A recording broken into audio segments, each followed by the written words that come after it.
Entrez dans le monde du spiritisme et la philosophie spirit en compagnie de Giovanna, Caroline et César en direct sur la radio du Lotus. Bonsoir à tous, bienvenue sur la radio du Lotus, émission spéciale ce soir puisque je suis en direct de chez Michael. Bonsoir. Bonsoir Michael. Alors, Caro aux commandes avec Michael de l'émission et nous avons avec nous pour la 14e émission Giovanna et César du centre Chico Xavier en direct du Québec. Oui. Bonsoir. Bonsoir. Les amis, bonsoir à tous et à Comment toutes. allez-vous? Ça va très bien et vous? Vous allez bien? Ça va très bien. Content d'être là. Nous sommes contents d'être avec vous pour Merci. une autre émission sur les spiritismes. Merci beaucoup de l'opportunité. Merci à vous. Alors, ce soir, vous allez nous parler des fruits du spiritisme. Vous avez choisi ce thème et avec un texte de Léon Denis. Et est-ce que vous pouvez nous en dire plus déjà? Oui. Ouais, comment vous avez trouvé les thèmes, les fruits du spiritisme? Moi, j'ai trouvé très beau. Donc, on va parler aujourd'hui, qu'est-ce qui nous apporte les spiritismes? Qu'est-ce qui nous apprend quand on étudie les spiritismes? Donc, on va parler des conséquences de ces connaissances-là dans notre vie. Qu'est-ce qu'on change dans la vie lorsqu'on prend connaissance de tout ce que les spiritismes nous apportent? Donc, il y a beaucoup de fruits. Donc, on peut ramasser beaucoup de fruits lorsqu'on connaît les spiritismes et qu'on étudie les spiritismes. Et je pense que les plus importants fruits, c'est notre changement de vie. Lorsqu'on commence à étudier les spiritismes, notre vie change. Donc, les spiritismes nous ouvrent une nouvelle fenêtre. On peut voir la vie autrement, on peut comprendre la vie d'une autre façon, on peut voir l'essence de la vie. La vie prend un sens dans le fond, parce que si on vit sans jamais penser à pourquoi on est ici, qu'est-ce qu'on fait ici sur cette planète, il n'y a rien qui marche là. Donc, l'espiritisme nous ouvre une porte et on sait c'est quoi notre rôle ici. Donc, l'objectif de ce soir, c'est de parler, sont quoi les fruits du spiritisme et les textes que nous avons choisis de Léon Denis. Il va parler de tout ça à partir d'une description qu'il fait des rencontres médiumniques avec les esprits. Donc, qu'est-ce que les esprits, lorsqu'ils reviennent pour nous parler du monde de l'au-delà, donc du monde de la vie spirituelle, comment ils vivent après la mort, qu'est-ce qui se passe avec les esprits qui ont vécu ici, mais qui ont mal vécu pendant la vie, qu'est-ce qui se passe après. Il nous raconte aussi qu'est-ce qu'il ressent lorsqu'ils sont en contact avec deux esprits de lumière. Il va nous parler de l'esprit Jérôme, qui est le guide spirituel du groupe. Il va parler d'un esprit de lumière qu'ils appellent l'esprit bleu, qui c'est un esprit qui vient pour aider les gens qui participent de ces groupes-là à amener une vie nouvelle. Donc, les fruits du spiritisme, c'est ça, c'est une invitation à nous, il nous invite à vivre autrement, à vivre une nouvelle vie, à changer notre façon de vivre pour avoir accès à ces fruits-là. Voilà. D'accord, vas-y. Et qu'est-ce que vous appelez esprit bleu en fait? L'esprit bleu, c'est la façon dont ils identifient un esprit de lumière qui se présente dans la réunion médiumnique. Donc, on pourrait parler ici aujourd'hui qu'est-ce qui se passe dans une réunion médiumnique, par exemple. Et l'esprit bleu, c'est une façon, il n'y a pas un nom à cet esprit-là. Ils appellent l'esprit bleu parce que c'est une lumière bleue. D'accord. Quand il se présente, c'est comme une lumière bleue Ah oui, Et C'est tout simplement un pseudonyme ouais, que l'esprit utilisait pour parler C'est aux un esprit gens. pur, quoi. Mais en fait, comme Giovanna disait, c'est une invitation au changement. Et je crois que les textes de Léon Denis, c'est aussi, il s'agit d'une invitation à la réflexion, qu'on puisse réfléchir sérieusement. Quelles sont les conséquences, quels sont les impacts sur notre vie si on prend sérieusement ces connaissances-là. D'accord. Donc, l'analyse de ça nous amène à une réflexion assez profonde parce que ça change complètement notre perception de la réalité. Et l'espiritisme apporte des éléments qu'on n'a jamais trouvés dans l'histoire de l'humanité. Et c'est là aussi qu'on a des réflexions à faire. Quelles sont ces connaissances, en premier, et comment ces connaissances-là peuvent changer notre perception de la réalité et par conséquent notre manière de vivre. Donc, on peut commencer par les textes, ou on peut aussi commencer en vous proposant des éléments de réflexion importants. Du texte. Oui, Michael? Je dis, on commence par le texte et on en parle après, c'est ça, tu dis, César? oui, c'est Oui, bien. on peut faire C'est ça. Caro qui va. D'accord. Donc je le lis en entier ou je fais des Oui, pauses? je le lis. C'est peut-être un peu trop grand, hein. Oui, c'est assez long. C'est long. C'est un peu long, mais si tu veux lire la première Oui. partie, juste pour avoir une idée, Oui. Caro. D'accord. Donc c'est un texte de Léon Denis, Dans l'invisible. Et alors je commence. Le spiritisme sagement pratiqué n'est pas seulement une source d'enseignement, c'est aussi un moyen d'entraînement moral. Les avis, les conseils des esprits, leur description de la vie de l'au-delà influent sur nos pensées et sur nos actes. Ils amènent une lente modification de notre caractère et de notre manière de vivre. Rien n'est plus impressionnant que d'entendre au cours des séances d'évocation le récit, l'aveu des angoisses éprouvées par l'esprit qui a mal employé sa vie terrestre. De l'égoïste qui ne trouve que l'indifférence et le vide autour de lui, de l'envieux qui est plongé dans une sorte de nuit produite par l'accumulation de ses mauvaises pensées, de ses propos méchants. Parmi de nombreux faits, nous citerons celui-ci, qui s'est produit dans notre groupe d'études. L'esprit d'une ancienne marchande de légumes d'Amiens aimait à nous rappeler son anxiété et son trouble lorsqu'après décès, elle se trouva au milieu d'épaisses ténèbres, effet des médisances et des disputes auxquelles elle s'était livrée fréquemment. Longue et pénible fut son attente. Enfin, après des années d'incertitude, de morne isolement, elle entendit des voix. « Prie, Sophie, prie et repens-toi », lui disait-on. Sophie pria, et sa prière fervente, comme une pâle lueur, éclairait la nuit fluidique qui l'enveloppait. Suivant son expression, le noir devenait gris. D'un gris qui allait s'atténuant de plus en plus, jusqu'à ce qu'elle eût recouvré la liberté relative des esprits peu avancés. N'y a-t-il pas là un exemple à retenir? Remarquons surtout que la descente de l'esprit dans le mal entraîne fatalement une diminution proportionnelle de liberté. Les pensées et les actes créent autour de l'âme coupable une sombre atmosphère fluidique qui se condense, se resserre peu à peu et l'enferme comme dans une prison.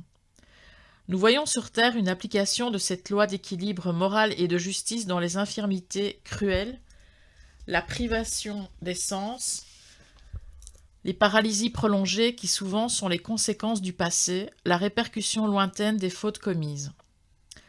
Revenons à Sophie. Durant 5 années, cet esprit a participé à nos travaux et, quoique peu avancés, ses communications et ses jugements n'étaient pas dénués d'intérêt. Longtemps à l'avance, elle nous annonça sa réincarnation dans la ville qu'elle avait déjà habitée. Aujourd'hui, elle a repris un corps terrestre, elle est devenue le premier enfant de pauvres artisans, l'aîné de toute une suite de petits êtres dont elle a prédit la venue, se préparant ainsi une existence obscure et laborieuse qui facilitera son avancement et dont les vicissitudes seront tempérées par la possession d'une belle faculté médianimique. Bien souvent au cours de nos séances, des orgueilleux venaient nous exprimer leur dépit, leur humiliation de se retrouver dans l'espace au-dessous de ceux qu'ils avaient méprisés. Des avares se désolaient de la dispersion de leurs biens. Des sensuels regrettaient amèrement d'être privés de tout ce qui les avait charmés ici-bas. Des suicidés nous exposaient leurs tourments. Ils éprouvaient depuis bien longtemps la sensation du genre de mort qu'ils avaient choisi. L'un d'eux entendait la détonation continuelle d'un coup de pistolet, un autre subissait les affres de l'asphyxie. Tous étaient plongés dans un abattement profond. Ils comprenaient tardivement que l'épreuve qu'ils avaient cru éviter, c'était la réparation due, le rachat du passé, et qu'il faudrait l'affronter de nouveau, dans des conditions plus dures, par le retour dans la chair. Plus désolée encore est la condition de ceux qui ont entaché leur existence de meurtre, de spoliation, qui ont fait de la vie, des biens, de l'honneur, de la dignité des autres, le marchepied de leur gloire passagère et de leur fortune. Ils se retrouvent sans cesse en présence de ce tableau accusateur avec la perspective de la répercussion des actes sur les vies à venir et les nombreuses existences d'effacement et de douleur qu'il faudra subir pour les réparer.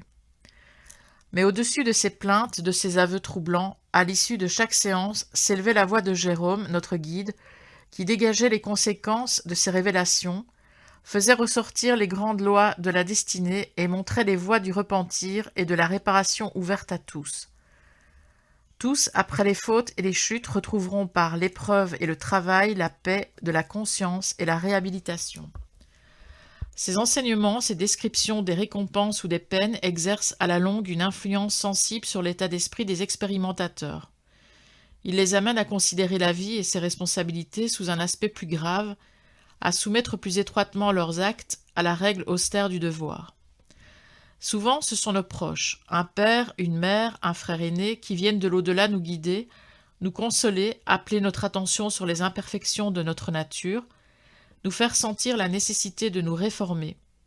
À côté des exhortations touchantes de ceux qui nous furent chers, ils paraissent bien froids, les enseignements de la sagesse humaine. C'est bon, Caro. Oui, Ah, merci. Marie. d'accord. Là, jusque-là, ça va. C'est D'accord. Excellent, Merci beaucoup, beaucoup. Caroline. c'est super, vraiment. Merci. Et voilà, on a là un très, très beau texte de Léon Denis. Et Léon Denis, pour les gens qui nous écoutent ou qui vont nous écouter, c'est un des piliers de l'espiritisme, les continuateurs directs d'Allan Kardec. Un philosophe, un poète, c'est vraiment quelqu'un qui avait une perception extraordinaire de l'importance des connaissances spirites et aussi des conséquences de ces connaissances-là. Et c'est intéressant le fait qu'il commence pour nous en parler de la communication avec les esprits. Et ça, c'est quelque chose que je pense il faut qu'on propose déjà comme une réflexion. L'immortalité de l'âme a été toujours une question importante, fondamentale, essentielle pour l'humanité. Ça a été la question, en fait, qui a mené Platon et Socrate, et après toute une série de philosophes, des gens qui se sont penchés sur la question, mais qu'il y avait toujours là de l'incertitude, des problématiques ou des problèmes difficiles à régler parce que, bon, c'est toujours quelque chose d'incertain. Et finalement, si on regarde toute l'histoire, ces phénomènes, la présence de l'immortalité, en fait, ça a été toujours la question essentielle. Et bien qu'on a eu toujours dans l'histoire de l'humanité des preuves assez concrètes et vraiment extraordinaires, mais bon, je pense que c'est l'espiritisme qui va nous proposer vraiment les éléments de preuve de l'immortalité, va nous donner la certitude de l'immortalité. Et cela d'une manière vraiment, vraiment très, très rassurante, avec les médiums qu'on a eus depuis le 19e siècle, jusqu'à dernièrement avec Chico Xavier et d'autres, un peu partout sur la planète, avec des preuves auxquelles s'ajoutent aujourd'hui d'autres éléments de preuve aussi. Mais la question est, qu'est-ce qui, savoir, mettons, cela change pour nous? Je regarde la vie maintenant, je regarde moi-même, je regarde les gens à côté de moi, et là, je me pose la question, je suis en train de vivre comme un corps ou je suis en train de vivre comme une âme? L'immortalité, pour moi, c'est une question théorique, c'est une question philosophique, rien d'autre, c'est une question, une perception concrète qui change ma manière de vivre, qui a des implications pour ma manière d'agir. Donc, on a vu que c'est là, en fait, les points essentiels. Et Léon Denis, quand il nous montre ce qui va se passer, comme le spiritisme d'ailleurs va nous montrer dans toute sa littérature, qu'est-ce qui se passe avec nous, quelles sont les conséquences de nos vécus, quelles sont les conséquences des choses qu'on a cultivées mentalement, émotionnellement, nos sentiments, nos expériences, l'ensemble de tout ce qu'on a vécu ont un impact sur ce qu'on va devenir. Donc, l'immortalité qui était un principe de plusieurs religions, de plusieurs philosophies, avec le spiritisme, il a gagné une dimension très, très concrète qui est de plus en plus confirmée par la science moderne. Donc, on a déjà des scientifiques qui sont en train de publier des documents pour dire, oui, on est obligé de confirmer qu'il y en a dans l'être humain quelque chose qui échappe au corps. Donc, on ne peut pas dire que la conscience est quelque chose qui est un produit de l'organisme physique. Donc, on a déjà des scientifiques qui sont en train d'énoncer ça.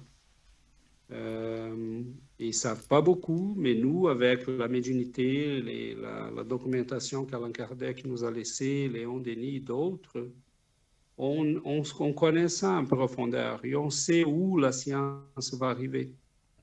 La question est, quel serait l'impact sur l'humanité?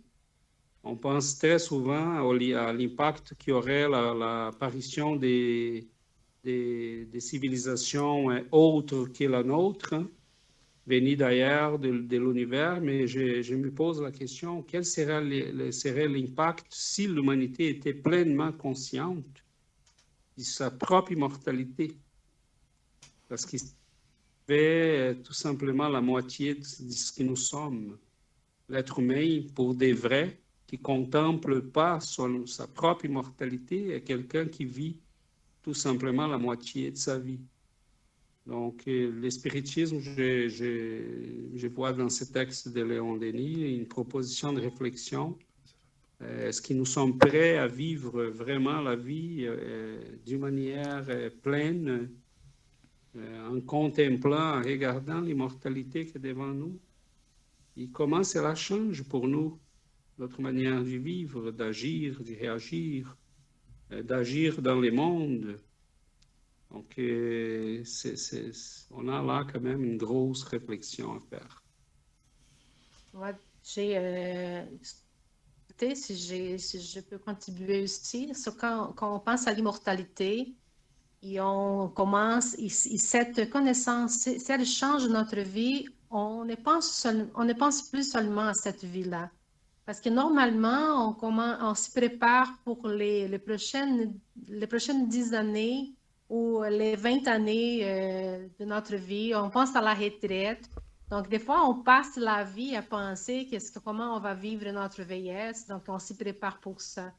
Mais avec la connaissance sur l'immortalité, on commence à penser au-delà de ça. On commence à penser à nos prochaines vies ou à notre vie après la mort, parce qu'on sait maintenant, et avec les comprobations, on sait que nous sommes immortels, donc que la vie continue et que nous allons avoir de l'autre côté nous serons ce que nous sommes ici, donc tout ce que nous avons vécu ici, les conséquences de notre vécu, nous avons à voir de l'autre côté. Donc, on commence à vivre autrement en nous préparant pour les prochaines 400 années, disons, parce que tout ce qu'on a discuté ici déjà les autres semaines, qui nos actes vont avoir une répercussion dans notre avenir. Donc, quand on vit d'une façon, donc si on se refuse à aimer, à être charitable, à être bon, à vivre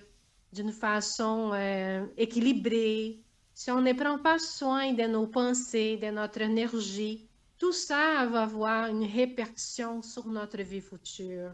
Donc là, le texte de Léon Denis, il vient nous rappeler de tout ça. Donc, qu'est-ce que nous sommes en train de penser? Parce que notre pensée va construire notre vie. Et notre vie va être chargée de ces pensées-là, de cette énergie-là. Donc, avoir ces connaissances, donc, sont les fruits du spiritisme, les connaissances que nous sommes immortels. Et ça fait toute la différence. On arrête de vivre comme un corps. On va vivre comme un esprit. Donc, le corps est juste un instrument de travail ici, un instrument pour nous aider à grandir, à apprendre, à développer les vertus, à développer les connaissances. Donc, on voit le corps comme un instrument d'aujourd'hui. Donc, c'est une vie présente, mais nous avons d'autres vies auxquelles on devons nous préparer. C'est là, si on prend ces connaissances-là très, très au sérieux, si on réfléchit comme il faut, si on s'y dit, quand je dis sérieusement, c'est être vraiment conscient. C'est s'y dire, à un moment donné, c'est que sont comme les choses on a tous vécu ça déjà. Et d'ailleurs, c'est probablement une des expériences les plus belles que nous pouvons avoir comme enseignants. C'est au moment qu'on explique quelque chose et la personne qui ne comprenait pas, tout à coup, elle a dit « Ah oui, ah là, je vois, je comprends ». C'est cette perception-là dont je parle, c'est quand on dit « Ok, là, je comprends, immortel, je suis immortel ». Mon Dieu, cela veut dire que c'est mon corps qui part, qui va, mais moi non, je reste là. Mais est-ce qu'on a déjà eu ces insights-là? C'est ce qu'on a déjà réalisé, que nous sommes immortels, parce que cela va avoir un impact majeur sur notre perception et sur notre vie. Donc, les priorités, mettons, changent. Nos priorités ne peuvent pas continuer les mêmes d'avant. Notre manière de traiter la vie, les gens, nous-mêmes, ça change complètement. Donc, c'est certain qu'il y a là quelque chose de profond et une chose que peut-être j'aimerais ajouter avant qu'on va plus loin, c'est que dans la conception spirite, on a 5 piliers qu'on appelle les 5 principes de base. Mais en principe, quand on utilise ces mots-là, on veut dire une vérité fondamentale. Donc, les principes de la conservation de l'énergie, mettons, c'est un principe universel. Et ça s'applique partout, dans tous les systèmes qu'on va analyser. On peut parler de la conservation de l'énergie. Donc, peu importe les phénomènes qu'on va analyser, la conservation de l'énergie est là, parce que c'est un principe, c'est une loi fondamentale, c'est un pilier de l'univers dans lequel on vit. Donc, quand on dit que le spiritisme a 5 principes de base, on n'est pas en train de parler des principes ou des croyances, on est en train de parler des lois fondamentales. Et l'immortalité, selon les esprits, notre monde matériel, il pourrait même ne pas exister, ça ne ferait aucune différence. Cela nous donne une idée de l'ampleur de ces principes-là. On est tout simplement des passages sur cette planète. Elle nous sert à beaucoup de choses. On a besoin du monde matériel pour grandir, pour s'améliorer, pour développer des compétences dont nous avons besoin pour poursuivre notre voyage vers l'éternité. Mais il y a d'autres mondes qui nous attendent, il y a d'autres civilisations qui nous attendent. Réfléchissons ensemble, mettons, sur l'ampleur de tout ça. Nous avons ces 5 principes-là de base, donc ces 5 lois fondamentales. Le premier, évidemment, c'est l'existence de Dieu. Le deuxième, l'immortalité de l'homme, la réincarnation, la communication avec les esprits et la pluralité des mondes habités, qui aujourd'hui, pour nous, c'est quelque chose qui... On est presque là déjà. Hein? Les scientifiques prévoient là que dans quelques peut-être semaines, on va être obligé d'y accepter l'existence d'autres civilisations. Mais n'oublions pas qu'Allan Kardec et les esprits nous ont énoncé ça en 1857. Okay? Donc là, il faut mettre les choses en contexte et pas d'anachronisme. Ils ont été vraiment des pionniers. Mais cela dit, pensons, j'ai choisi l'immortalité parce que je pense que c'est les principes qui touchent à toutes les religions, à toutes les perceptions philosophiques, comme exemple.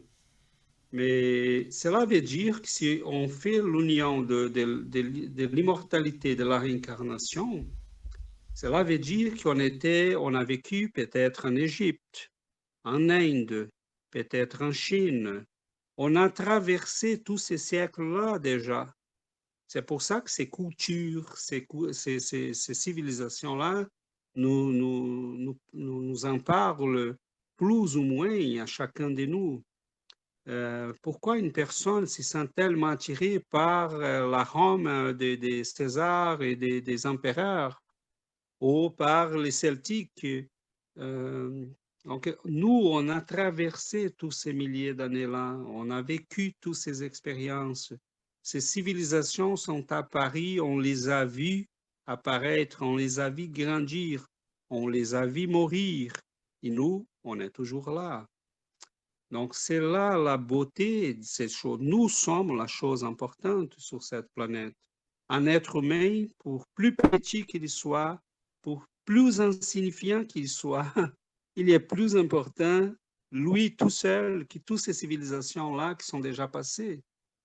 Parce que lui, c'était lui, il a passé par là, il a vécu là, il a grandi, il a avancé, et nous continuons d'avancer. Donc, pensons, si on pense à nous-mêmes comme des êtres immortels, mon Dieu, que cela fait toute la différence pour notre perception de la réalité. J'aurais une petite question. Oui, Daniel. Je me pose quand même cette question-là, c'est que est-ce qu'il y a sur d'autres planètes un monde matérialisé, hein? C'est peut-être un petit peu idiot comme question, ou alors sur les autres planètes, ce sont que des vies dématérialisées. Tu vois si j'arrive à me faire comprendre, tu vois? Je comprends et en fait, Daniel, je pense que ta question est très, très intéressante parce que je vois beaucoup des confusions, disons comme ça, dans quelques conférences que j'ai vues sur Internet dans les mouvements spirites brésiliens.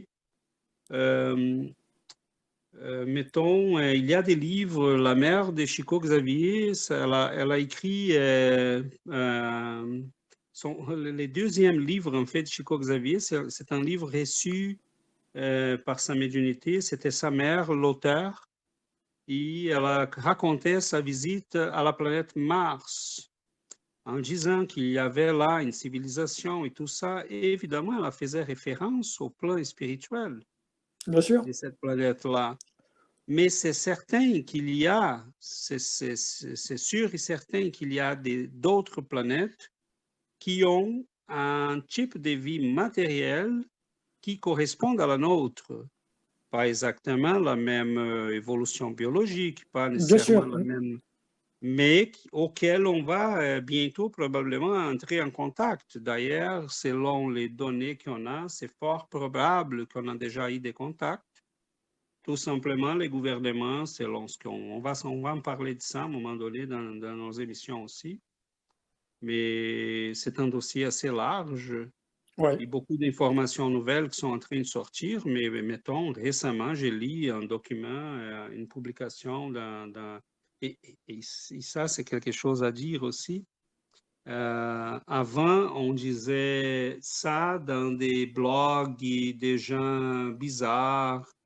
On disait ça dans entre des gens qui cultivaient les mystiques. Mais non, aujourd'hui, il est en train de sortir dans les journaux les plus importants de la planète. Et donc, on les voit au New York Times, on les voit chez Le Monde, on les voit partout. Et dernièrement, j'ai vu, je pense que c'est le Washington Post, si je ne me trompe pas, qui disait, les scientifiques disent que c'est pour bientôt, on va probablement entrer en contact avec d'autres civilisations. Si cela n'est pas déjà fait, parce qu'on soupçonne que c'est déjà fait. Oui, C'est déjà fait. Donc, on entend souvent. voilà, et ces contacts-là, ce n'est pas un contact spirituel, c'est un contact matériel, parce que nous avons, là, on parle de la même dimension matérielle. Quand on parle de la même dimension matérielle, ça veut dire qu'on parle d'un univers dans lequel nous sommes plongés, qui est fait par les mêmes éléments de notre tableau périodique. Ce sont des civilisations qu'on reconnaît dans l'astronomie, dans la physique. Ils sont certainement des civilisations plus avancées que la nôtre, d'un point de vue au moins technologique. Ça ne veut pas dire nécessairement qu'on va être content de les rencontrer. Hein. Imaginons qu'ils passent avec... ça suffit d'imaginer qu'est-ce qui s'est arrivé quand les Européens sont arrivés en Amérique. Ouais. Mais c'était presque inévitable, la catastrophe. On parlait d'une civilisation beaucoup plus avancée d'un point de vue technologique, culturel, que celle qu'ils ont retrouvée. Donc, imaginons que ceux qui arrivent ici ne sont pas très sympathiques, et là, on peut avoir des problèmes. Mais contrairement, ce sont des gens qui ont évolué et ont compris qu'on doit s'entraider. On peut trouver bientôt de la famille, hein, éparpillée sur cet univers. Et la doctrine spirite nous parlait de ça. Chico Xavier l'avait prévu dans les années 60, dans une émission à la télé. Il avait prévu qu'on allait, si on était capable d'arriver à 2020 environ, 2022, selon Dr. Marlène Nobré, il y a un auteur brésilien qui parle de 2019 comme cette date limite là. Mais Dr. Marlène parle de 2021-2022. Il disait que si on était capable de passer cette période-là sans causer une guerre nucléaire, que l'humanité serait visitée, que les extraterrestres s'y présenteraient à nous d'une manière publique, et que là, on aurait des partenariats, disons, comme ça, parce qu'ils sont des civilisations qui ont déjà avancé beaucoup du point de vue technologique, la médecine, les communications, les voyages dans l'espace. Oui, ça, je l'ai déjà entendu dans une émission avec Marie-Thérèse de Brosse, là, que tu connais, Michael. Justement, elle parlait, elle, de 2019. Hein. Donc, s'il n'y avait pas de problème nucléaire d'ici là, donc il y aurait sans doute un contact en 2019. Voilà. Moi, je pense que c'est ça, tout à fait. Et c'est bien ça. C'est basé sur une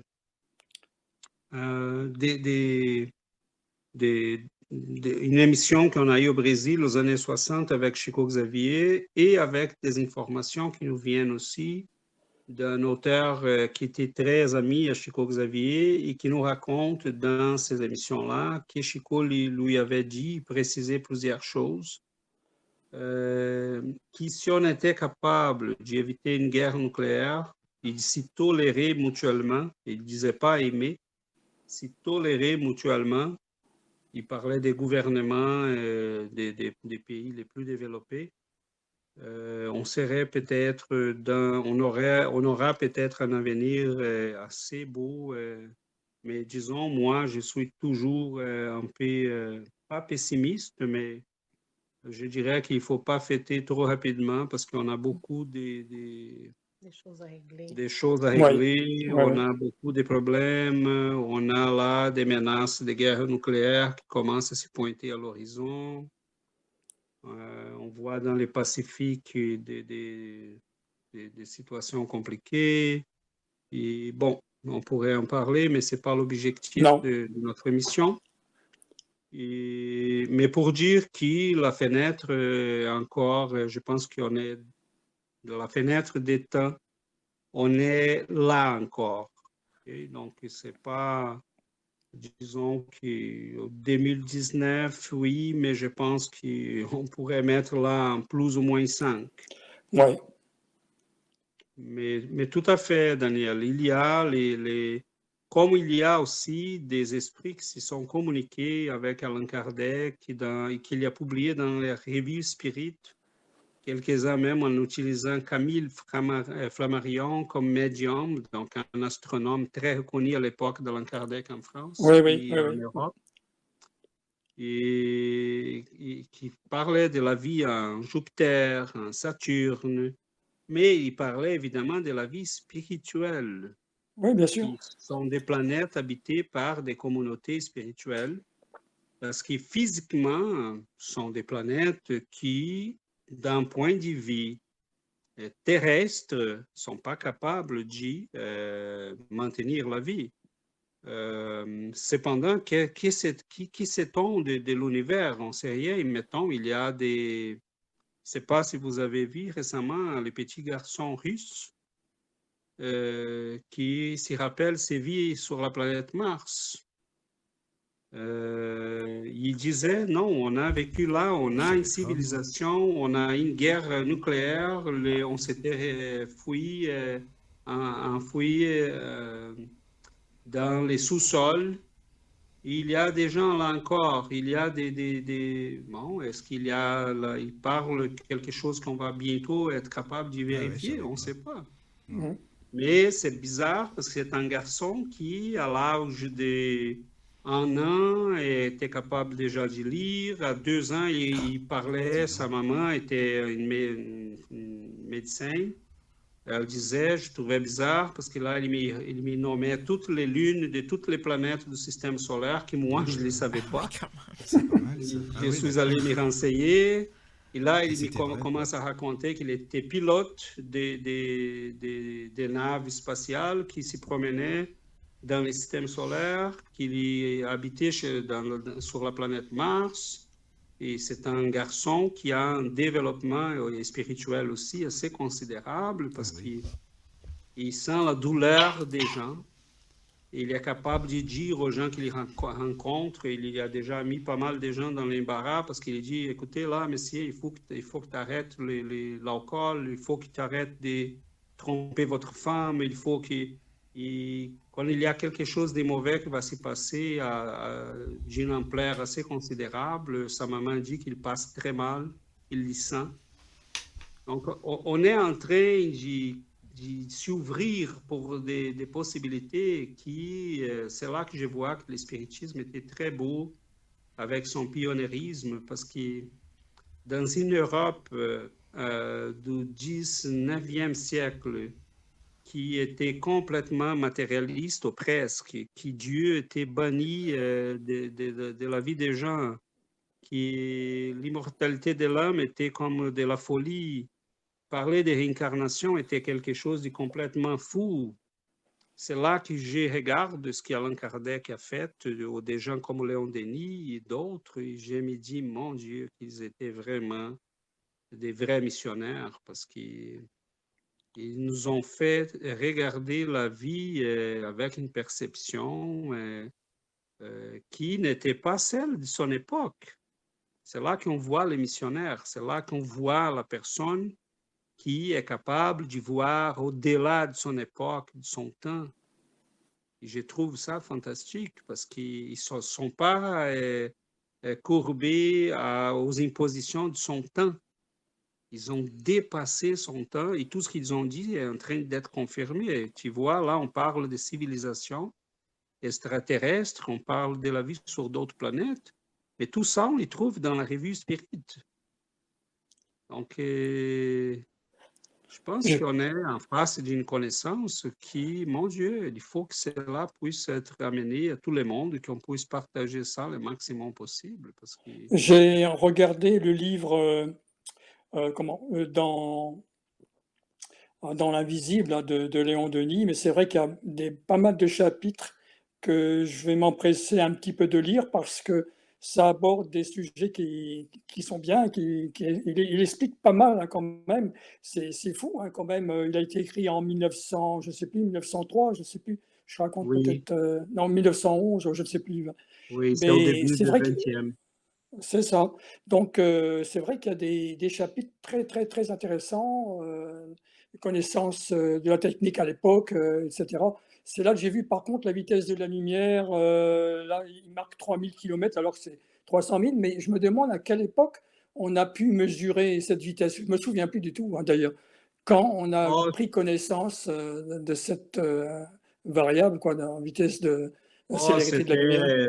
c'était la fin du 19e, début du 20e siècle. C'est une expérience qui a été faite par Moseley et un autre gars, sont deux scientifiques Ouais.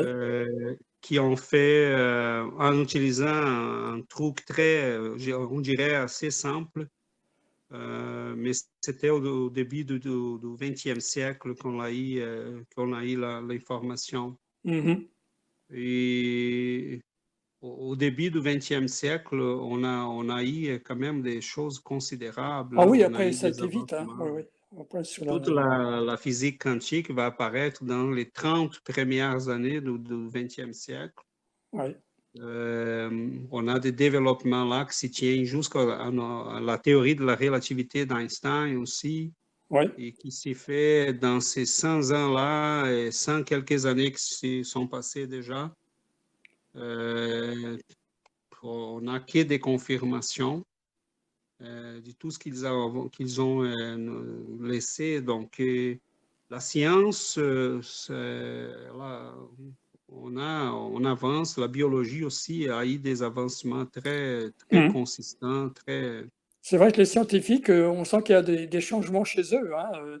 Ils ne sont plus comme avant, il y a circuler, il n'y a rien à voir. Non, non, là, ils arrivent quand même à voir un petit peu plus loin, quoi. Donc, Oui, ça c'est intéressant, Daniel, parce mhm. que euh, quand on parlait tantôt du principe, ça c'est très important parce que si c'est un principe, c'est-à-dire si c'est une loi de la nature, Mhm. on peut arriver par là, par les chemins que nous avons fait, nous avons fait en connaissant le spiritisme, et nous pouvons arriver aussi par les connaissances scientifiques. Si la vérité est là, elle va arriver, peu importe par où. Donc, ce qui est intéressant, c'est que les scientifiques sont, depuis le début du XXe siècle, et ils se sont rendus compte que la matière n'existe pas. Ouais. Comme disait André Louise, la matière, ce n'est que de la lumière coagulée, solidifiée. Parce que notre univers, c'est à la base de l'énergie qui se transforme. Mhm. Donc, les scientifiques, comment peut-on être matérialiste si la Ouais. matière est presque inexistante? Donc, c'est là que les scientifiques qui pensent un petit peu, qui vont au-delà du paradigme de la science matérialiste, et ils comprennent déjà que c'est vraiment un peu bizarre croire que la matière est le fondement, la base de la réalité. En fait, la matière, c'est la chose la plus grossière de Ouais. l'univers parce que Oui, c'est ça. voilà, donc on a compris, et plus la science avance, on a compris qui sont les choses les plus subtiles qui sont en arrière de la réalité. Donc, ils cherchent des particules qui vont chercher des particules, et après cette particule, ils ont besoin d'autres particules, jusqu'à ce qu'on va arriver à l'esprit. Oui, c'est ça. Donc, de plus en du fait d'aller dans l'infiniment petit, sans arrêt, comme ça, on va arriver à quelque chose. On va arriver à expliquer beaucoup mieux dans le Voilà, côté niveau de voilà. Oui, oui, c'est vrai que c'est pas. Parce on n'est jamais capable, et ça c'est intéressant, parce que si on prend, mettons, les ciels, l'enfer, ou les œuvres posthumes, ou la Genèse d'Allan Kardec, on verra là les pionniers. Parce qu'il va nous dire c'est l'esprit qui mène la matière. Notre corps, il y a les vêtements, il y a les vestons. C'est l'esprit qui mène la matière. Donc, cela a des conséquences pour la médecine, cela a des conséquences pour l'éducation. Mettons, il y a eu un moment, au temps d'Allan Kardec, qui les gens cherchaient dans la forme du cerveau et dans les structures du cerveau l'explication pour les différentes personnalités. Mais oui, on peut trouver des fois des différences, mais ces différences-là sont la conséquence, sont les faits, pas la cause de la personnalité. Donc, il y a là tout un changement des points de vue. C'est ça qui est, il faut faire remarquer à nos auditeurs aujourd'hui. C'est là que ça change complètement la perception que nous avons de la réalité. L'être humain est un être immortel qui a vécu plusieurs vies, qui va vivre plusieurs autres sur cette planète et sur d'autres. Il y a un changement. On a des preuves qui commencent à s'accumuler. Si on met quelqu'un sur l'effet de l'hypnose, on peut retourner à plusieurs vies en arrière, on peut regarder l'ampleur de ces vécus-là. Et cela nous donne une idée que notre psychologie est très loin de maîtriser la réalité, la complexité d'un être humain.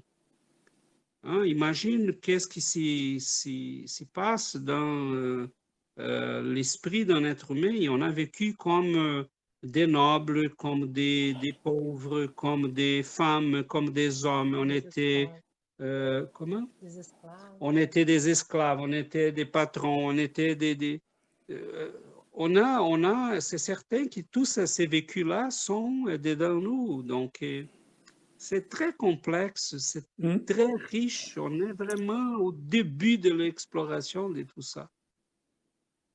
Les conséquences de l'exploitation de tout ça, on est très loin de ces beaux qui on commence à s'ouvrir à tout cela. On parlait de civilisations autres que la nôtre, on parle de la multiplicité de nos vies, on parle de l'immortalité de l'âme comme un principe de base de l'univers. La matière n'est que les moins importants de tout ça, même en étant pour nous les plus solides apparemment. Oui.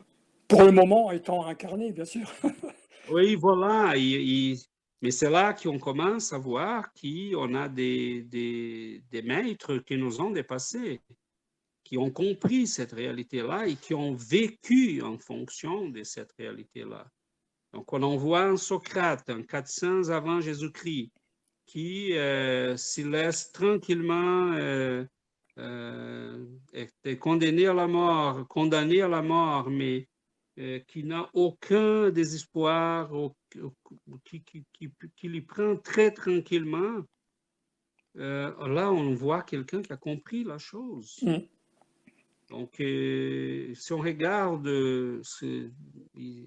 mettons, le spiritisme, il nous donne ces connaissances-là, il nous permet aussi d'analyser, d'évaluer tous les vécus qu'on a déjà eus.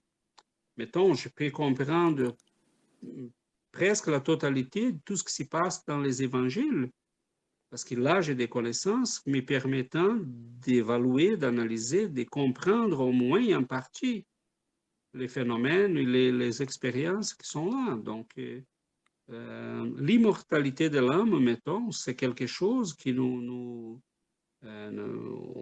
a eu toujours cette question-là au long de toute l'histoire.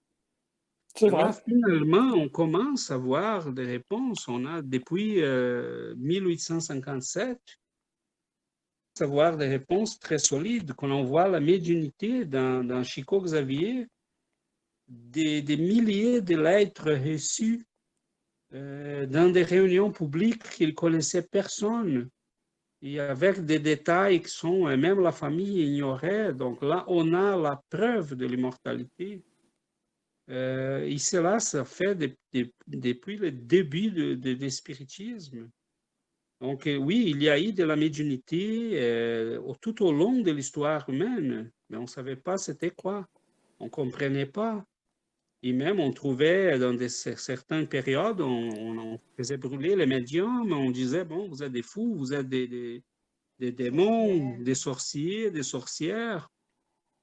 Et le spiritisme nous a rendu la possibilité de connaître tout ça, d'évaluer tout ça et de mettre en contexte tout ça de manière à qu'on puisse se demander, bon, et en sachant tout ça, on fait quoi? Mhm. On va continuer à vivre comme des corps. Je suis sur cette planète pour manger, boire, avoir un peu de plaisir, fatalement de la douleur, de la souffrance, de la maladie, de la mort. C'est là que ça change beaucoup parce que la douleur, la souffrance, on a une perception qui est bien différente de celle du matérialiste. Le matérialiste va dire, OK, si je ne peux pas avoir de plaisir, je dois me tuer.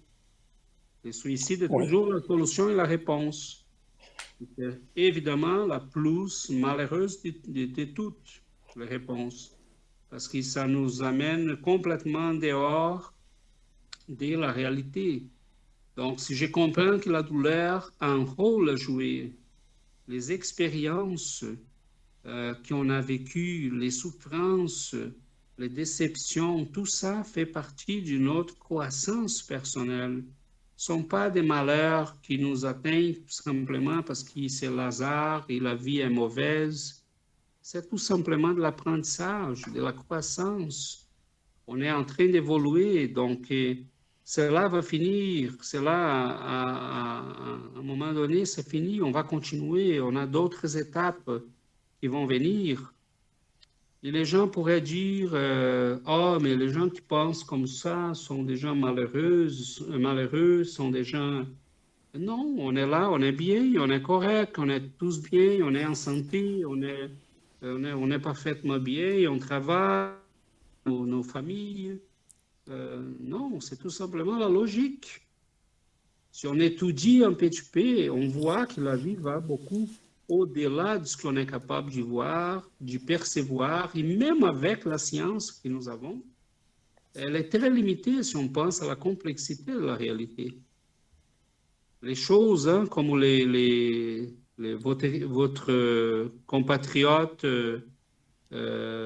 disait, les choses les plus importantes sont invisibles. Saint-Exupéry, hein? Ah oui, oui, Saint-Exupéry, oui. Voilà, donc les choses les plus importantes, les choses essentielles sont invisibles aux yeux. Donc voilà, il y avait tout à fait cette perception que nous avons, cette compréhension qui est en nous, les pouvoirs que nous avons comme esprit de donner du sens à la réalité, il y a en nous quelque chose qui va beaucoup au-delà de tout ce que nous sommes en train de vivre présentement. Et on voit cette grandeur-là dans des esprits comme en Platon, en Socrate, en Saint Thomas d'Aquin, en Saint François, en Chico Xavier, en Allan Kardec, en Léon Denis, sont des gens qui ont senti cette grandeur-là. Et là, on comprend exactement qu'est-ce que Jésus voulait dire quand il a dit « Vous êtes des dieux ». N'oublie pas ça. Donc, c'est comme quelqu'un qui nous dit Vous avez l'éternité en vous, vous n'allez pas devenir éternel, vous l'êtes déjà, vous n'allez pas vivre une autre vie après celle-là, vous vivez déjà cette vie-là. Vous êtes déjà où vous devez être, vous avez tout simplement un vêtement que vous allez enlever d'ici quelques temps. Donc, c'est cette perception-là de la réalité que le spiritisme nous amène, c'est quelque chose de très puissant. Donc, je pense qu'il y a là une grande réflexion à faire. Et des fois, on n'est pas très conscient de tout ça. Donc, c'est spécial, hein? Comme, mettons, moi, je peux regarder ces petits garçons russes-là, et je comprends ce qu'il dit, je suis capable, avec les conceptions que j'ai, mettons, un scientifique qui l'écoute va dire, OK, ce garçon a l'air parfaitement normal, mais on va chercher un peu plus, parce que dans son cerveau, il y a quelque chose probablement qui manque, ou qu'il y en a des trop, parce qu'il va dire comment quelqu'un peut se rappeler d'une vie sur la planète Mars. Ouais. Okay? Mais là, il raconte des détails, il raconte qu'est-ce qu'il faisait, il raconte, il connaissait toutes les lunes du système OA, je ne les connais pas. Ouais. Je peux nommer peut-être 2 ou 3, et c'est tout. Il y en a des dizaines et des dizaines, il était capable de nommer toutes ces lunes-là. Il parlait de chaque planète, il racontait des détails de l'histoire et de l'évolution physique de ces planètes. Mais nous avons les structures conceptuelles pour au moins y regarder et dire « Ah, peut-être qu'il y a quelque chose ». Ouais, là, ça nous ouvre quand même les yeux, entre guillemets, quoi. Voilà. Donc, nous avons, je pense que le spiritisme, il est intéressant, Daniel, parce que la simplicité est tellement présente qu'on s'y trompe. On dit, oh, c'est tellement facile. Mais c'est parce que nous, si on réfléchit vraiment sur ce qu'est là, on verra l'ampleur de tout ça. Qu'on puisse avoir les comprobations de l'immortalité par l'entremise de la médiumnité, mais aussi par la logique que même la science d'aujourd'hui est en train de reconnaître. Donc, bientôt, peut-être on n'aura même pas besoin de parler de spiritisme, parce que la science même va nous amener là. La seule chose que je ne vois pas, c'est que la science, pour concevoir un nouveau paradigme et faire une synthèse, ça se peut que on doit attendre là, je ne sais pas, peut-être 2, 3, 4 siècles. Tandis que le spiritisme nous a déjà donné toutes ces connaissances, il y a déjà présenté une synthèse. Qu'est-ce que ça veut dire? Ces connaissances sont structurées, sont élaborées de telle manière qu'on voit toutes les connexions entre ces principes-là et on voit les conséquences et les applications, chose que la science de notre temps est très loin d'arriver. Il commence à peine à parler de réincarnation, d'immortalité de l'âme. Il reconnaît déjà que l'être humain, il y a quelque chose en nous qui échappe à la matière. Les phénomènes les ont obligés à reconnaître ça. Les phénomènes de la mort imminente, mettons, les EKM, les a amenés à reconnaître ça. L'être humain, il y a quelque chose en matière. Quand le corps est mort, il est capable encore d'apprendre, de voir, d'écouter, d'y acquérir de nouvelles connaissances. Donc, comment ça se fait qu'il soit capable de faire ça? Bon, il y a en lui quelque chose qui échappe à son cerveau. Donc là, les faits sont inévitables. On ne peut pas les contester. Les faits sont les faits. La conclusion est évidente. Mais nous, le spiritisme parle ça depuis les 1857. Ça suffit de lire les œuvres d'Allan Kardec, on verra là. La matière, ce n'est rien.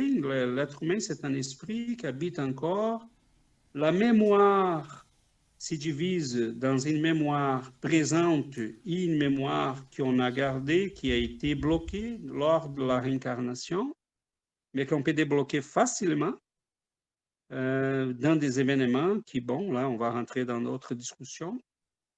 Mais c'est là, on a une perception de l'être humain, de la vie, de la civilisation, qui est beaucoup plus large que la conception que notre science nous produit.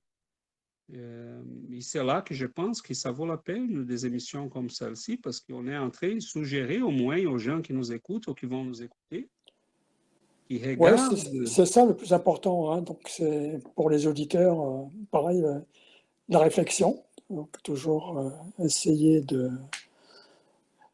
voir un petit peu par rapport à soi, toute cette philosophie-là. Donc, Voilà, ouais.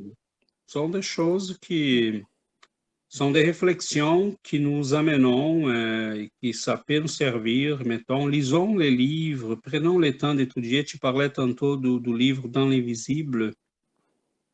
Ce qu'on suggère beaucoup aux gens, Nous avons ça, juste un petit rappel, nous avons ces livres-là sur notre site chicoexavier.ca. Donc, nous avons oui, les livres de Léon Denis disponibles.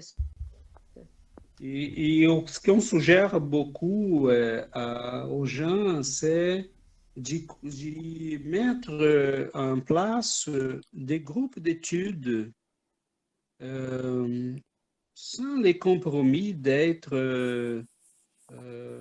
on n'est pas des croyants irrationnels. Allan Kardec plaidait pour qu'on puisse avoir une spiritualité rationnelle, capable de raisonner, de réfléchir, de critiquer.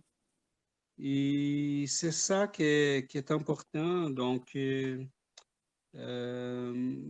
mettons sur pied là, et mettons en place des groupes d'études, mettons, nous avons, nous, ici, avec des amis, nous avons un groupe d'études le samedi matin en français. Nous avons d'autres en portugais. Parce que l'objectif, c'est ça, c'est qu'on puisse approfondir ces réflexions-là. Parce qu'il il faut pas laisser passer la possibilité d'aller plus loin, nous sommes invités en fait par des écrivains et des gens comme Léon Denis, Allan Kardec, d'autres, à se plonger dans cet univers, dans cette compréhension plus élargie de la vie, de la civilisation, de nous-mêmes, réfléchir sur les conséquences des connaissances. Mettons, comment peut-on, en utilisant la conception de la réincarnation, qu'est-ce que cela change? Comment ça change la perception de la famille, de la sexualité, de l'attirance ou de la méfiance les uns vers les autres, de l'empathie et de l'antipathie? Pourquoi les familles? Pourquoi il y a des familles qui se passent bien, d'autres qui se passent mal? Pourquoi il y a des gens qui sont des mines, des génies comme ces garçons-là qu'on parlait tantôt, et plusieurs autres qui sont aussi en train de se pointer sur la planète? Pourquoi ils sont des bénéficiaires d'une richesse intellectuelle si puissante, et tandis que d'autres ont de la difficulté même pour les choses les plus simples? Donc, sont des privilégiés ou sont des gens qui sont en train de ramasser les fruits de leurs efforts? Donc, Ça là, suffit de regarder et de faire attention autour de nous, on voit les différences. Ça suffit de voir dans notre propre famille, il y a des gens qui sont tellement différents de nous, et même les enfants, sœurs et frères et frères sont des gens sont différents, qui s'entendent bien, d'autres qui s'entendent pas très bien. Donc, on voit tellement de choses qui se passent autour de nous, mais le problème, c'est que j'ai l'impression que les gens, ils s'arrêtent pas pour réfléchir et pour analyser ces différences-là. Qu'est-ce qui se passe autour de nous? Donc, on vit la vie comme si rien n'était et c'est normal. Donc, c'est juste de faire un peu d'attention et on voit qu'il y a des choses qui, des fois, on ne comprend pas. Mais si on ne comprend pas, il faut chercher une compréhension. Il faut s'informer, il faut s'intéresser à d'autres choses. Donc, les gens vivent une vie tellement centrée à certaines choses qu'ils ne sont pas capables de voir plus loin. Donc, c'est cette ouverture-là qui nous attend, hein. Le spiritisme nous invite à cette ouverture, une ouverture d'esprit, à voir toutes les choses qui sont autour de nous d'une façon plus ample, plus riche. Donc, on se contente toujours de vivre dans notre petit monde et on ne s'ouvre pas à une grande richesse qui est autour de nous et qui c'est accessible. Donc, toutes ces connaissances-là sont accessibles. Nous avons dans la littérature spirite une énorme quantité d'informations et d'explications. Il se suffit d'aller chercher. Donc, ça vient de chacun de nous. Donc, on ne peut pas obliger les gens à aller plus loin. C'est une force qui vient de l'intérieur. Donc, là, le spiritisme explique aussi. Mais si Et on regarde ça, ce que Giovanna disait, c'est extrêmement important. Si on regarde avec ces regards-là, si on voit la vie avec ces regards-là, plus large, qui va au-delà de notre petite vie de tous les jours, on se regarde, on s'y voit comme des élèves dans une immense école, l'école de l'univers. On est là dans une des classes, mais on doit avancer et c'est là que les connaissances, la perception que j'ai, OK, ma famille, j'ai des problèmes avec ma famille. OK, qu'est-ce que je fais? Comment je peux en profiter de ça? C'est là la différence des regards. Parce que pour nous, les esprits, tout devient une occasion, une opportunité de croissance. Pour les autres, c'est un problème, c'est une difficulté. Oh, c'est une personne difficile que j'ai chez moi, c'est une maladie, c'est un malade, c'est un problème, c'est une difficulté. Pour nous, toutes les bonnes et les mauvaises choses, entre guillemets, sont des options, des possibilités de croissance. Et c'est ça qui change la vie parce que nous, on se reconnaît comme étant des étudiants dans une école qui est l'univers, dans une classe qui c'est cette planète, et nous, on essaye d'en profiter. Tout le temps doit être utilisé pour grandir, pour évoluer, pour s'améliorer, pour apprendre à aimer, pour développer la connaissance. Donc, ça change la perception. Parce que si on regarde qu'est-ce que le matérialisme nous a apporté comme conséquence, quelle est l'ampleur du matérialisme? Qu'est-ce qu'il nous donne comme possibilité? Où il nous amène? Qu'est-ce qu'il me donne comme motivation pour la vie? Mais rien. Mais c'est évident que c'est rien, parce que la matière n'est même pas une réalité pour la science moderne. Donc, mais malheureusement, ça fait 3 siècles et un peu plus qu'on vit dans ces paradigmes-là.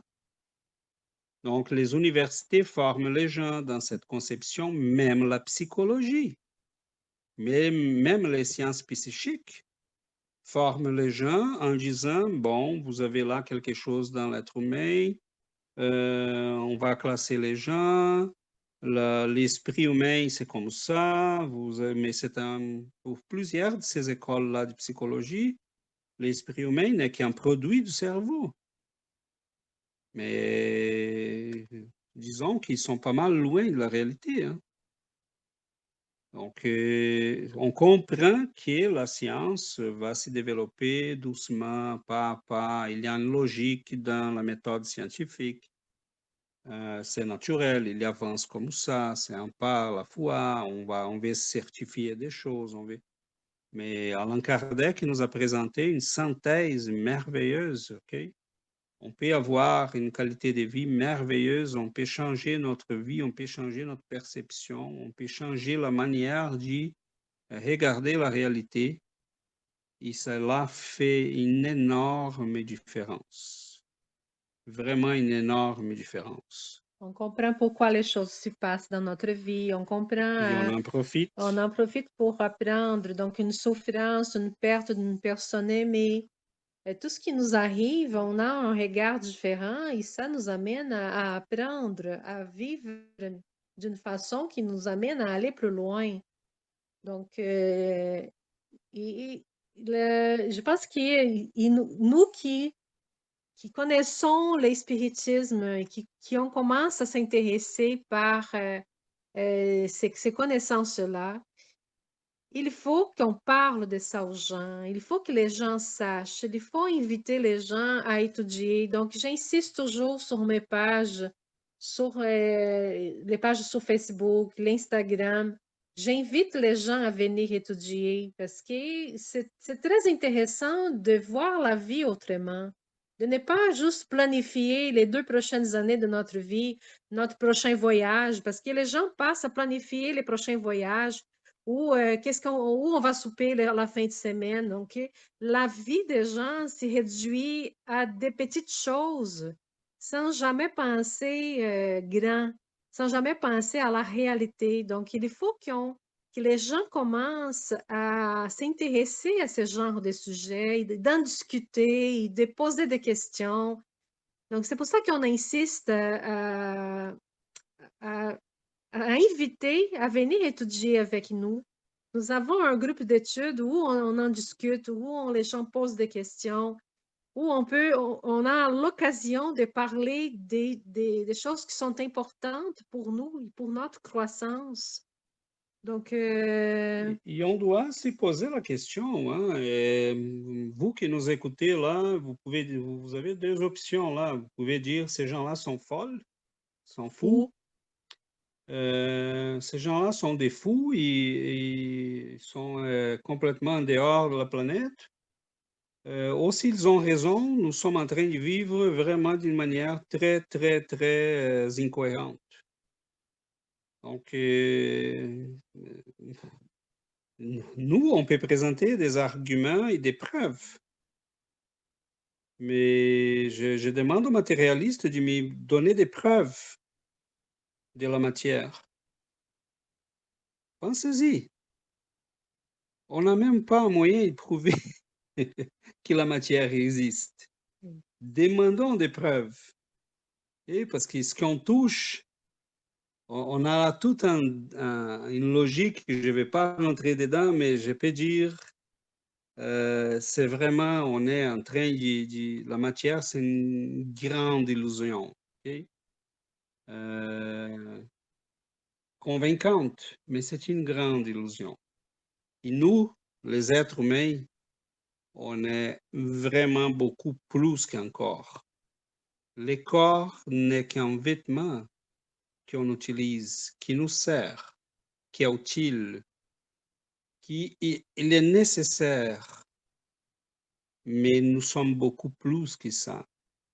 Il y a là une phrase dans les textes de Léon Denis qui dit « Plus on fait la descente vers le mal et l'ignorance, plus on va avoir de la difficulté, de la souffrance, et plus on va s'éloigner de cette grandeur-là. » Donc, c'est là qu'on voit tout l'essence de la morale, de l'amour, de la charité, parce que ça touche directement à notre possibilité d'en profiter pleinement de toute cette ampleur-là, de tout cet univers qui nous appartient. On va être collé au corps, à la planète, à la vie matérielle, si on ne développe pas ces compétences spirituelles. C'est tout simplement ça.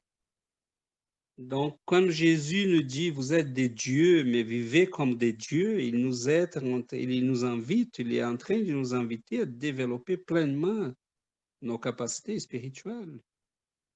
Et nos capacités spirituelles sont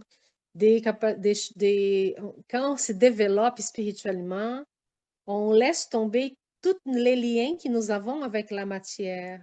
On Donc, essaye au moins. tout ce qui nous fait, nous fait heureux sont des choses du sentiment, de la morale. Donc, on sait la matière pour les esprits heureux, les esprits purs, ils n'ont aucun attachement à la matière. Donc, c'est ça qu'il faut qu'on développe en nous. C'est pour ça que nous sommes ici. Donc, il faut commencer à se détacher de la matière. La matière n'a aucune importance parce que quand on va partir d'ici, tout va rester. Donc, on va amener tout ce que nous avons en dedans de nous. On a Donc, c'est accumulé. notre richesse, c'est la richesse morale, c'est nos capacités d'aimer, d'être bon, d'aimer les prochains. C'est ça que nous allons amener avec nous. Et c'est ça les grands changements, c'est celui-là. Parce que si on regarde la matière comme la finalité, nous vivons en fonction de la matière. Tandis que si on en regarde l'immortalité, nous utilisons la matière, notre séjour dans un corps, dans un monde physique, comme un moyen pour améliorer, pour grandir. Et c'est là la différence.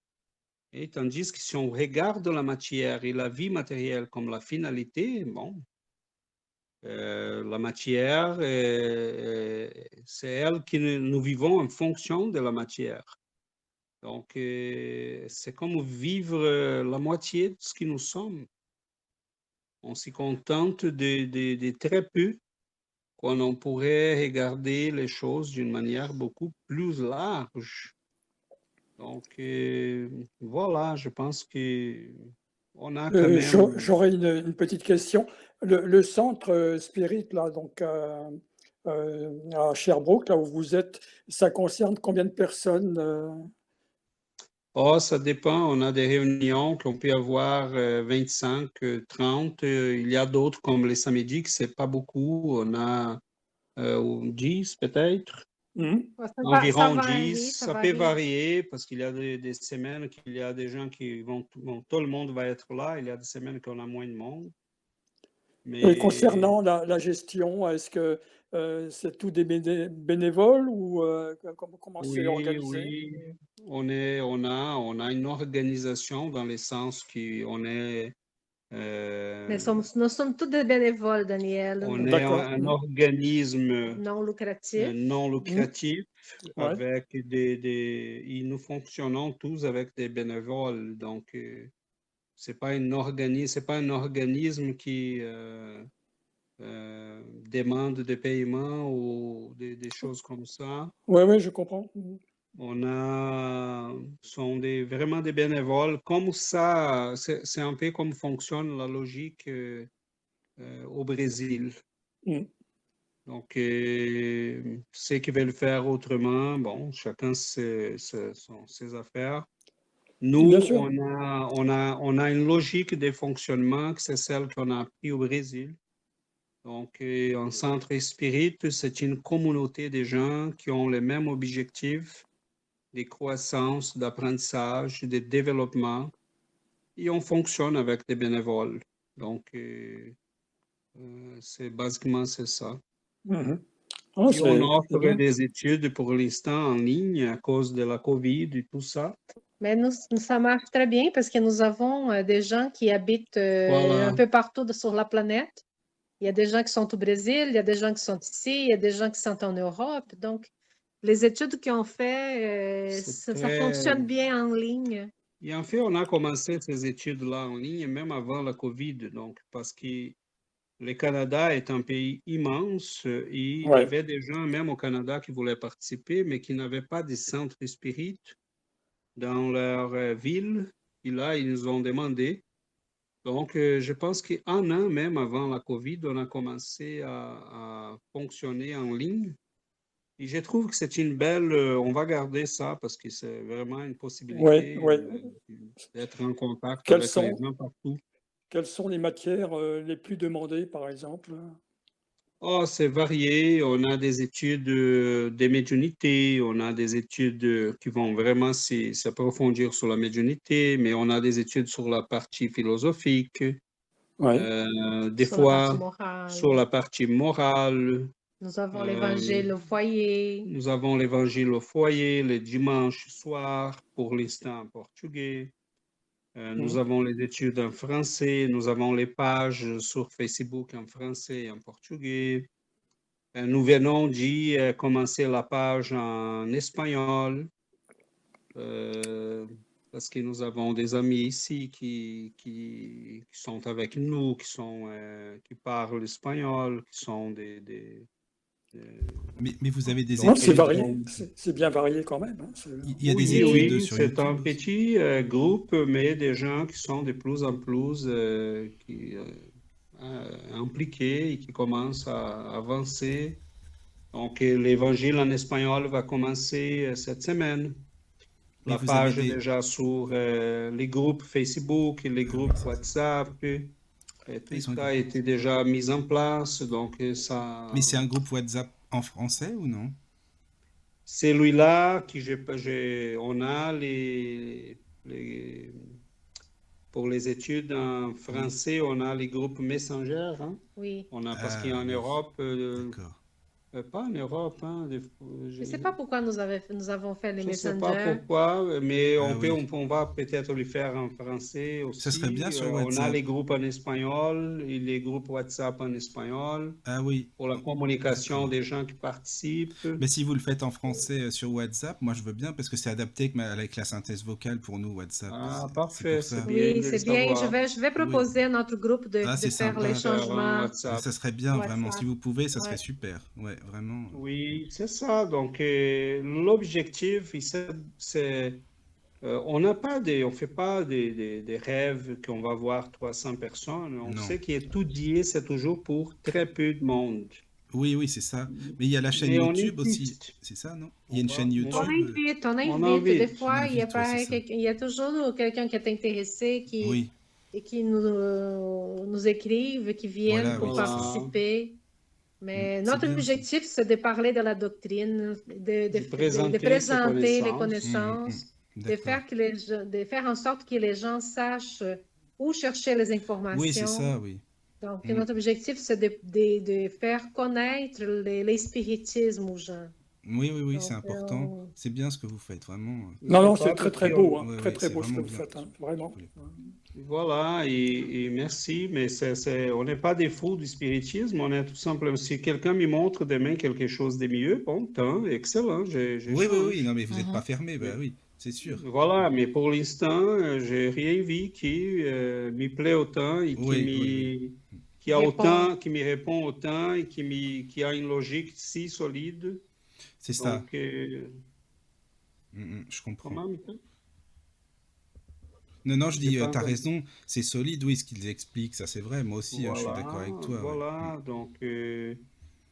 moi, j'aime bien cet aspect-là parce que je pense qu'on est dans une ère de science, de technologie, de la C'est vrai. raison. Et pour moi, et Allan Kardec était aussi un passionné de la science, de la Ah oui, ça c'est logique, vrai, bah oui, de toute de la façon, connaissance. dans la Genèse, il en parle beaucoup de la science, hein, de toute façon, ça c'est sûr. Voilà, Bah, et partout. c'est lui qui avait organisé d'ailleurs, si j'ai bien lu quelque part, donc pour faire le livre des esprits, il avait, comment dirais-je, rassemblé tout un groupe de médiums et il leur a posé, voilà, essayé de répondre à un questionnaire. Et puis en fait, ça correspond aux questions du livre des esprits, quoi. Donc il a fait un recoupement et ça a donné ce livre, enfin en gros, hein. Donc, Oui, il a été très habile parce que c'était la manière qu'il a trouvé de vérifier, de tester ces connaissances-là pour ouais. tester son universalité. Aujourd'hui, ça serait autrement parce qu'on a l'Internet, on a les moyens de communication, Mmh. Mais à son époque, il n'y avait pas cette communication-là. Donc, il envoyait les mêmes questions à différents médiums, en Belgique, au Luxembourg, en Espagne, un peu partout. Il testait. Il testait la cohérence des réponses. Mais c'est fantastique parce que je pense qu'on sous-estime toujours les rôles qu'il a joués. C'est Oui, impressionnant son intelligence, sa capacité de percevoir les liens, d'en tirer des conclusions, voilà, c'est ça, de à nous analyser, amener. mhm, Comment? surtout à analyser toutes ces réponses, en fait, les Exactement. classer, etc. Et puis en tirer plus de 900 questions, là, ou 1000, je sais plus. Voilà. Ouais, c'est fou, hein. Et de ces questions-là, à chaque partie du livre des esprits, il a tiré un autre livre. Il a revu Spirit et toutes les publications qu'il a faites. Si on regarde l'ensemble, il a fait tout ça en 15 ans. Et c'est vraiment impressionnant. Donc, et on a eu la chance parce qu'après lui, on a eu Gabriel Delanne, on a eu Léon Denis, on a eu Camille Flammarion, on a eu Aksakov, on a eu Lombroso et plusieurs autres qui sont venus. Et finalement, l'œuvre extraordinaire de Chico, qui a été vraiment les couronnements si on veut vraiment comprendre le spiritisme, c'est fantastique la possibilité que ça nous donne. Ils sont des connaissances qui, la science, à chaque jour, elle avance vers les mêmes conclusions. C'est ça qui est beau. Mhm. Et on a même des études, Daniel, toi, je sais que tu aimes ça. Dans les livres d'André Louise, il y a prévu plusieurs des choses qui, même les cellulaires, mettons, il parlait du cellulaire dans un livre de 1935, Notre demeure. Il disait là, j'étais dans un salon où les gens utilisaient des appareils portatifs pour se communiquer entre eux. Il y avait des écrans qui envoyaient les gens à distance. Et là, les gens ont lu ça en 1935 et ils se sont dit, bon, ouais, c'est peut-être du rêve, là. C'est Mais non, dans nos solars, non? non solaire. Ouais.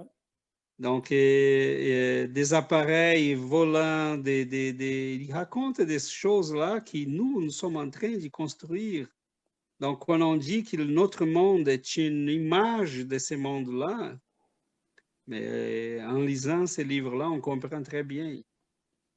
Donc, voilà, je pense qu'on invite les gens à la réflexion, on invite les gens à lire, à venir étudier, parce que lire, c'est bien, c'est correct, c'est merveilleux, mais des fois, c'est bien de réfléchir à haute voix, à parler, Ah, c'est sûr. jaser. Et c'est ça, donc, à écouter les émissions qu'on a déjà fait. Enfin, je pense qu'on a là beaucoup, la littérature est énorme. Il ne faut jamais oublier que cela est né en Europe, hein, C'est vrai, c'est vrai. en plein siècle du rationalisme, du positivisme, du matérialisme. Que les originaux d'Alain Carnet qui sont en français. Voilà, donc on a eu en France les privilèges, en France, en Belgique, au Luxembourg, on a eu les privilèges d'avoir ces œuvres-là et malheureusement, à cause des guerres et tout ça, on a beaucoup perdu, mais on sent que c'est le moment de faire renaître ça. L'humanité a besoin, les gens ont besoin. C'est épouvantable qu'on ait toute cette richesse de connaissances et qu'on continue à vivre avec autant de difficultés, de souffrances, des malheurs, qu'on en a déjà une perception de la vie, de la réalité, de l'être humain qui va beaucoup au-delà de ce que nous connaissons présentement avec les connaissances scientifiques, même très solides et très bonnes que nous avons. Donc, on invite les gens à faire ces pas-là. Et je vous assure, vous allez être bien surpris. Ça peut vous rendre la vie vraiment très intéressantes. Donc, de notre côté, c'est ce qu'on avait prévu pour aujourd'hui. On D'accord. va finir probablement Je sais un pas peu plus tôt parce si vous qu'avec avez- les changements d'horaire qu'on n'avait tu n'as pas pas de prévus, Ah, ça il y avait va une... se Excuse-moi, chevaucher avec un autre compromis qu'on a. il y avait une question, César, excuse-moi, si c'est Oui, oui, possible. oui. On Parce que a quelques Caroline, minutes. elle a pris des notes, en fait, tu sais, pour l'émission, et on voulait savoir ce que c'est que... Alors, médianimique et médianimité, les différences entre F. Non. Ou médiumnique, Ok. pardon. Attends, je retrouve le terme. Attends, Je ne sais plus où il parce est. que Caro, elle a pris plein de notes, Il est- alors c'est pour ça. Oui, c'est tout simplement pour faire référence à la médiumnité. Ah bah oui, c'est ça, tu Ah, vois, c'est tout, en d'accord. fait. Ah oui, voilà. C'est tout Ouais. simplement ça. Que ça, quoi. Et alors- dans le texte, quand ils disent les conseils des esprits influent sur nos pensées, sur nos actes, ils amènent une lente modification de notre caractère et de notre manière de vivre. Donc ça veut dire que finalement, on n'a jamais totalement notre libre arbitre. Oh oui, qu'on a. On l'a. Parce que oui, si le libre arbitre, il vient en conséquence de notre niveau de connaissance. Plus on avance en connaissance, plus on est libre. Plus on est ignorant, plus on est contrôlé par les forces extérieures à nous. Donc, les esprits nous amènent les connaissances, mais nous sommes inclusivement libres pour les accepter ou pas. Donc, c'est comme si tu disais, Caroline, mettons, que ton enfant n'était pas libre parce qu'il t'a décidé de l'amener à l'école. Non, à ce moment-là, il n'était pas libre, mais tu faisais ce que tu savais être le mieux pour lui.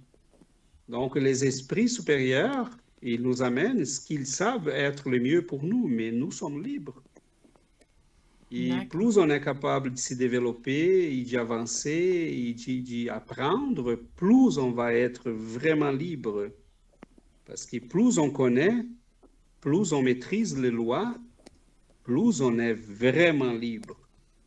Donc, la liberté vient avec la connaissance. Et dans ce sens, je pense que c'est ça, on est dans une école. Si j'ai bien compris ta question. Oui.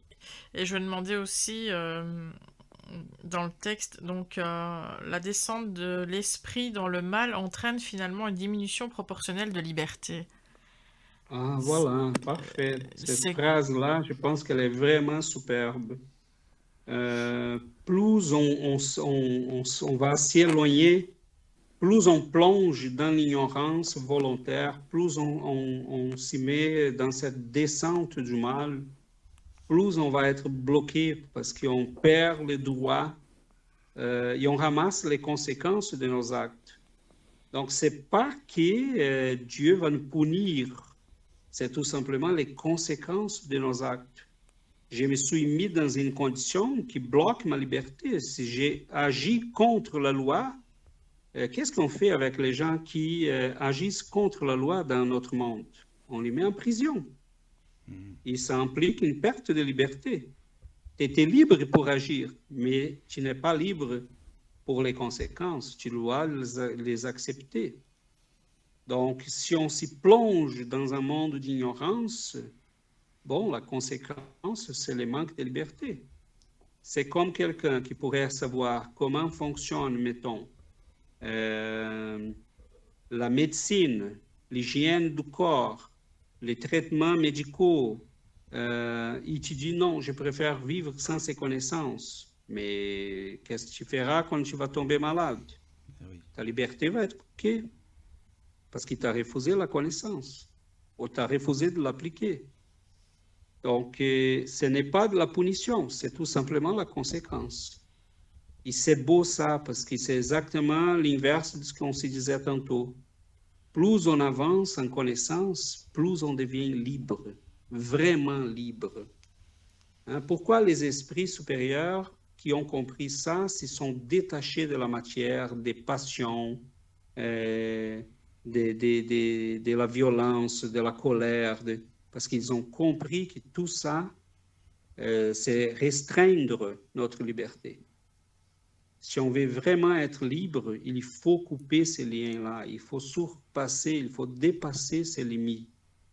Et ils ont bien compris ça, à force de vivre, à force de la souffrance, à force des expériences qu'ils ont vécues.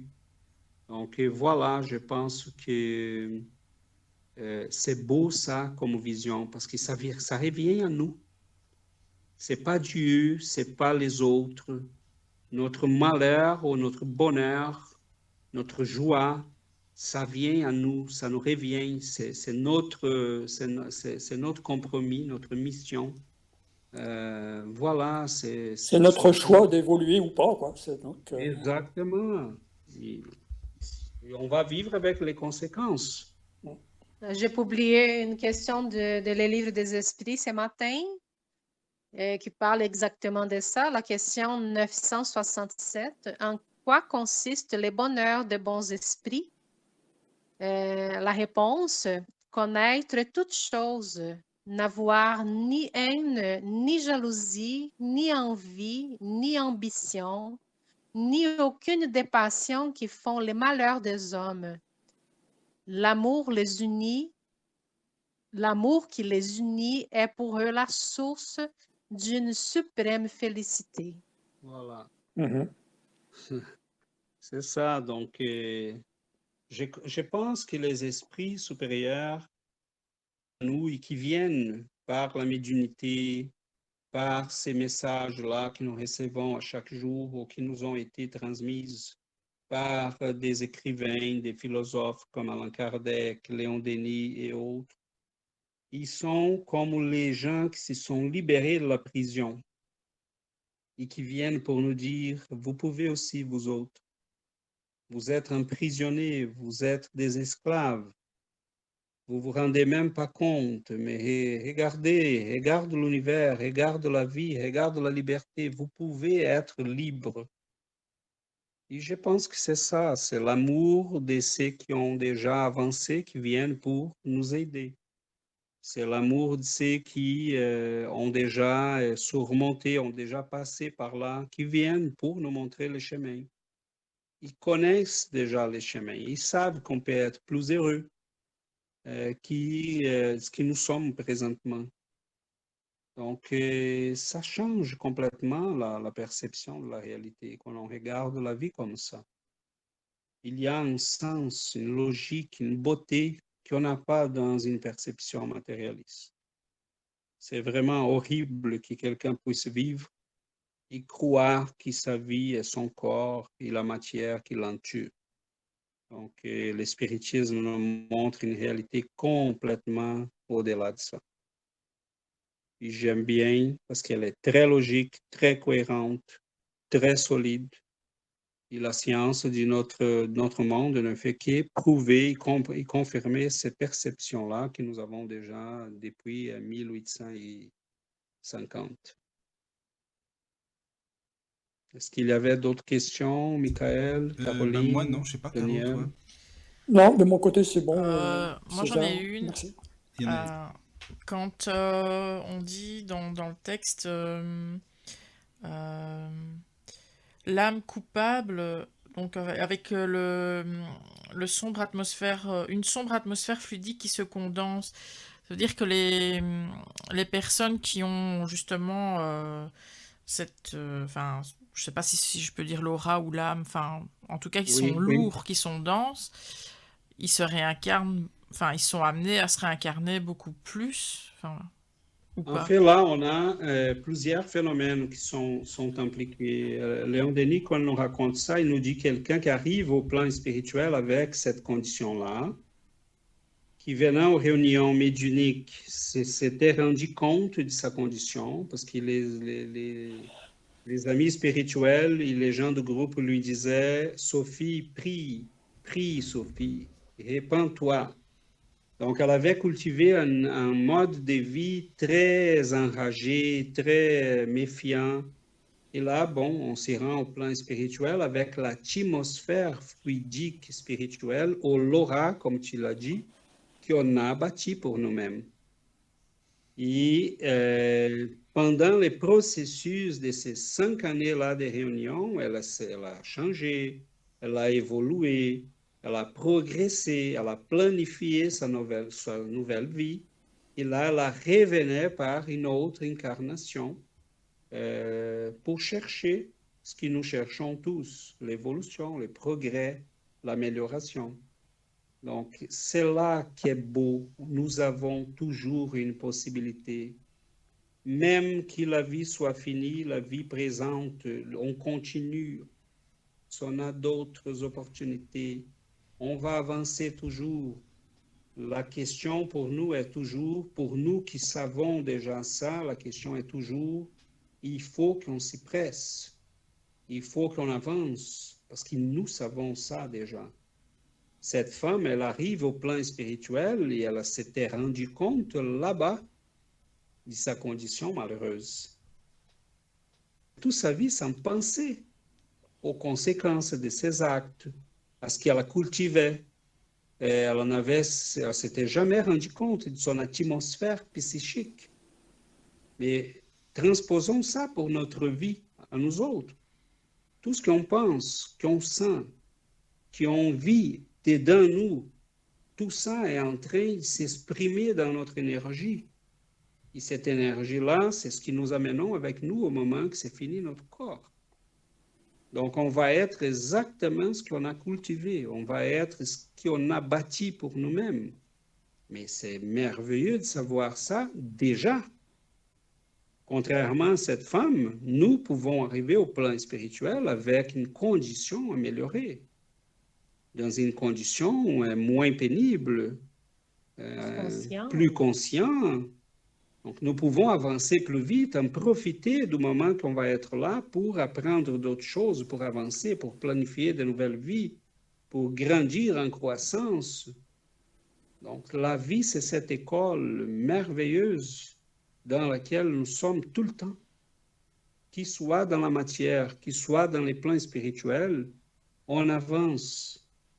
Et il y en a, l'infini est là pour nous, il y en a la possibilité. Imaginez combien d'écoles on va fréquenter encore, combien de gens on va connaître, combien de civilisations encore apparaître et disparaître. Donc, ouais, c'est fou tout ça. Voilà, c'est là que je dis, c'est une perception de vie qui ça change complètement notre manière de regarder, de vivre, tandis que, mon Dieu, regarder la vie autrement, je me dis, c'est vraiment de la dépression, parce que cette manière que le spiritisme nous donne de voir, c'est vraiment fantastique. On a vraiment une possibilité d'en profiter de chaque moment. Parce qu'on sait que tout compte. On est là pour apprendre, pour grandir. Et on remercie des gens comme Allan Kardec, comme Léon Denis, comme Delane, comme Chico Xavier, comme tant d'autres, Perpera et d'autres, des médiums extraordinaires qui ont eu beaucoup de souffrances et des malheurs pour qu'ils puissent nous apporter toutes ces connaissances-là. Ouais. Et voilà. D'accord. Excellent, mes amis. Ah bah, c'était bien. Ouais, en tout cas, merci pour On se donne ça. rendez-vous pour la semaine prochaine. Merci. Voilà. Oui. Alors, les amis. Vous nous invitez toujours. On va être là la semaine prochaine. Les amis, on dit 20h, c'est ça? Oui. Les amis, on dit 20h pour les autres semaines, alors. Oui, ça oui, serait avec les bien. changements D'heure en Ça me va, France. si toi, c'est- Oui. On n'a Oui, pas ça- changé au Québec, donc Ben pour non, nous, je comprends. c'est... Non, mais on peut faire ça si vous voulez. Moi, ça me va. Caro aussi. Daniel, si ça va, c'est bon. Oui, non, moi, il suffit de le suffit savoir de le et sa- puis ouais, voilà, c'est d'essayer ça. de s'arranger. Hein, Ah bah, dans Oui, ce cas-là, oui. on fait ça. Parfait. Donc, Super. la semaine prochaine, mercredi à 20h. Oui, Pour vous, d'accord. à 15h pour nous ici au Québec. Voilà, c'est ça. Voilà.